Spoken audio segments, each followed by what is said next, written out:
Assalamualaikum warahmatullahi wabarakatuh. Perkenalkan, saya Andi Anugrah Ahmad dari kelas M252 dengan NIM 250407502015. Nah, pada kesempatan kali ini saya akan merangkum materi pertemuan 1 hingga pertemuan 15 pada mata kuliah Kajian Bahasa Indonesia.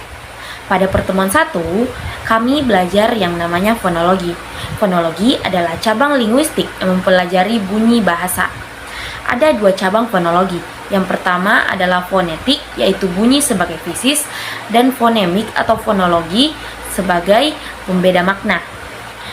Nah, beda lagi pada pertemuan kedua.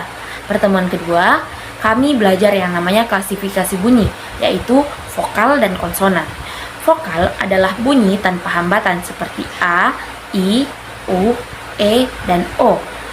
Sedangkan konsonan adalah bunyi dengan hambatan seperti P, B, T, D, dan lain-lain.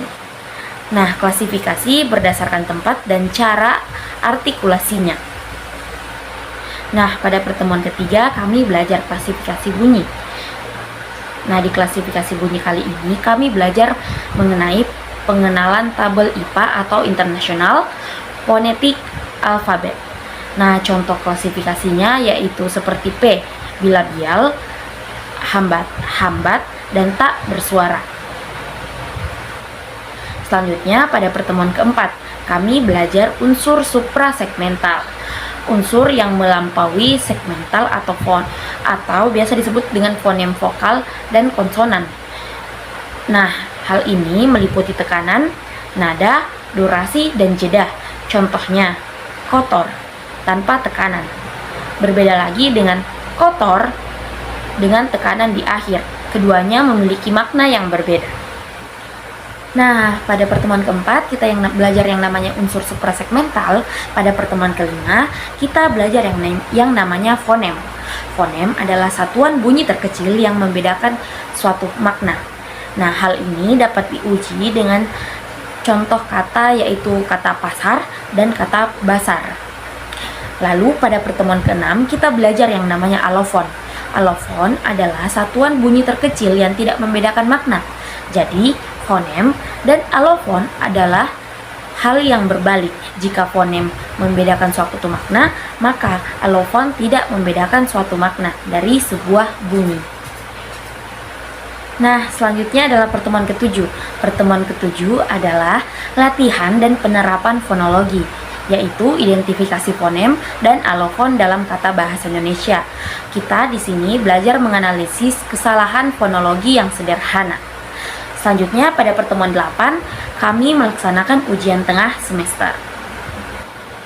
Nah, setelah melakukan ujian tengah semester pada pertemuan 8, selanjutnya kita beralih pada pertemuan 9, di mana pada pertemuan 9 kita belajar yang namanya proses morfemis. Pada pertemuan 9 ini kita belajar yaitu afiksasi dan reduplikasi. Afiksasi adalah penambahan imbuhan pada awalan, akhiran, sisipan, ataupun pada gabungan kata. Contohnya kata tulis. Afiksasinya yaitu menulis, tulisan, dan menuliskan. Selanjutnya adalah reduplikasi. Reduplikasi adalah pengulangan kata, baik secara utuh, sebagian, ataupun berubah bunyi. Contohnya anak-anak, bolak-balik, dan membesar-besar. Lalu pada pertemuan 10 kita melanjutkan pada pertemuan 9, yaitu proses morfemis. Bedanya pada pertemuan 10 kali ini kita belajar yang namanya komposisi, konversi, dan abreviasi. Komposisi adalah pemajemukan. Nah, contoh katanya yaitu rumah sakit atau tanda tangan. Selanjutnya adalah konversi. Konversi adalah perubahan kategori tanpa imbuhan. Contohnya nouns jadi verb. Yang ketiga adalah abreviasi, yaitu singkatan. Contohnya SBY ataupun SIM dan Puskesmas. Nah, pada pertemuan 11 kita belajar yang namanya frase atau gabungan dua kata atau lebih, tidak melebihi batas fungsi predikat. Jenisnya yaitu ada frase nominal, verbal, adjektival, dan preposisional.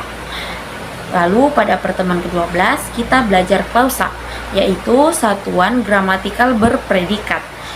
Jenisnya yaitu ada klausa bebas atau dapat berdiri sendiri dan klausa terikat, diawali dengan konjungsi seperti karena ataupun ketika.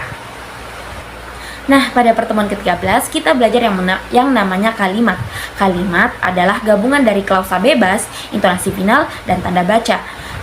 Jenisnya ada deklaratif sebagai pernyataan, interrogatif sebagai tanya, imperatif sebagai perintah, dan eksklamatif sebagai seruan.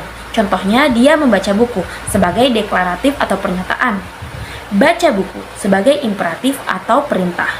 Lalu pada pertemuan 14 kita belajar yang namanya konsep dan jenis kesalahan. Nah, kesalahan berbahasa adalah penyimpangan sistematis dari kaidah. Jenis kesalahan terjadi biasanya pada fonologi, yaitu pada kata besok yang kadang terjadi salah ucap. Lalu pada morfologi, kata mengambil biasanya terjadi salah bentuk, yaitu berubah menjadi mengambilkan. Selanjutnya adalah sintaksis. Nah, contoh kalimatnya yaitu dia pergi pada sekolah. Seharusnya kalimatnya menjadi dia pergi ke sekolah. Nah, yang terakhir adalah semantik. Dia mati ketawa. Itu adalah hal yang tidak logis. Nah, teman-teman semuanya, pada pertemuan 15 atau pertemuan terakhir kami belajar yang namanya penyebab dan penerapannya. Nah, penyebabnya adalah interferensi bahasa ibu atau overgeneralisasi ataupun kurang latihan. Langkah analisisnya yaitu berupa identifikasi, klasifikasi, penjelasan, dan perbaikan. Penerapannya bisa dalam pembelajaran BIPA atau bahasa Indonesia bagi penutur asing ataupun pengajar bahasa Indonesia di sekolah-sekolah. Nah, mungkin hanya itu saja yang dapat saya rangkumkan dari pertemuan 1 hingga pertemuan 15. Kurang dan lebihnya mohon dimaafkan. Wabillahi taufik wal hidayah. Wassalamualaikum warahmatullahi wabarakatuh. Terima kasih.